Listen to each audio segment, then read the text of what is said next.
হচ্ছে বৈষম্য বিরোধী ছাত্র আন্দোলনের ছেলেমেয়েরা দেশের সব কিছু লুটপাট করে খেয়ে ফেলছে। দেখতে মনে হইতেছে বাংলাদেশে আর কোনো ইবলিস ছিল না 24-এর আগে, সব ফেরেশতা ছিল, 24-এ সব ইবলিস হয়ে গেছে। ঠিক উল্টা গল্পটা শিখাচ্ছে। মাদকের ব্যবসায় কে দায়ী? সমন্বয় দায়ী। চাঁদাবাজি করতেছে কে? সমন্বয় করতেছে। তদবির করতেছে কে? সমন্বয় করতেছে।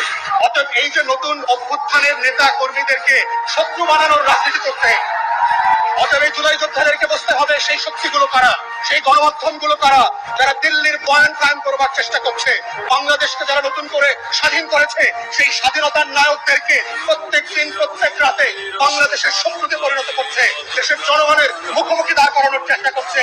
এই দিল্লির বয়ানটা বোঝা আজকে জুলাই যোদ্ধাদের জন্য অতীব জরুরি। এবং এটার মধ্য দিয়ে হচ্ছে আপনি নাগরিক হবেন, এটার মধ্য দিয়ে হচ্ছে বাংলাদেশ রাষ্ট্র আগামী দিন টিকে থাকবে কিনা সেই টিকে থাকার শর্ত তৈরি হবে। এবং সেই শর্তের ভিতরে শুধু বিদেশি শত্রু না, তারা তারা আজকে বাংলাদেশে মৌলবাদীদের উত্থানের গল্প শোনাচ্ছে, জঙ্গি উত্থানের গল্প শোনাচ্ছে। এই গল্প তো আমরা 2001 থেকে দেখেছি, যে এই গল্পগুলোর মধ্য দিয়ে আমার মাদ্রাসার ছাত্র আলেম ওলামায়ে কেরাম বিরোধী দলের রাজনীতিবিদদেরকে খুন করার আয়না ঘরে নেওয়ার বৈধতা তৈরি হয়েছে। যেই গল্পের মধ্য দিয়ে জিয়া পরিবারের সদস্যদেরকে গুন্ড বানানো হয়েছে, চোর বানানো হয়েছে, হাওয়া ভবনের নাটক তৈরি করা হয়েছে। সেই গল্পের মধ্য দিয়ে জাতীয়তাবাদী দেশপ্রেমিক শক্তিকে কিভাবে একের পর এক মিথ্যা মামলা দিয়ে বাংলাদেশের রাজনীতিতে নাই করে দেওয়া হয়েছে, এই গল্পটাও আপনাদেরকে বুঝতে হবে।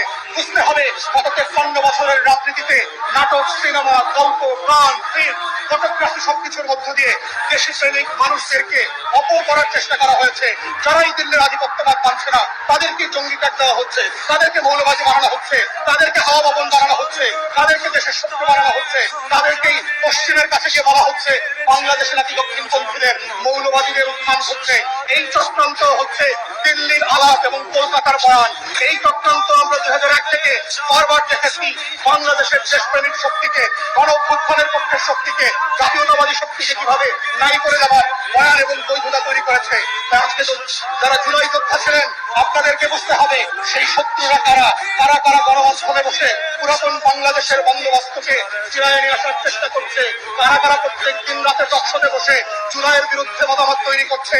আগেই তো বেশ ভালো ছিলাম, এমন দেশ কি চেয়েছিলাম যেই দেশ আমাকে দিল্লি থেকে নতুন করে স্বাধীন করেছে।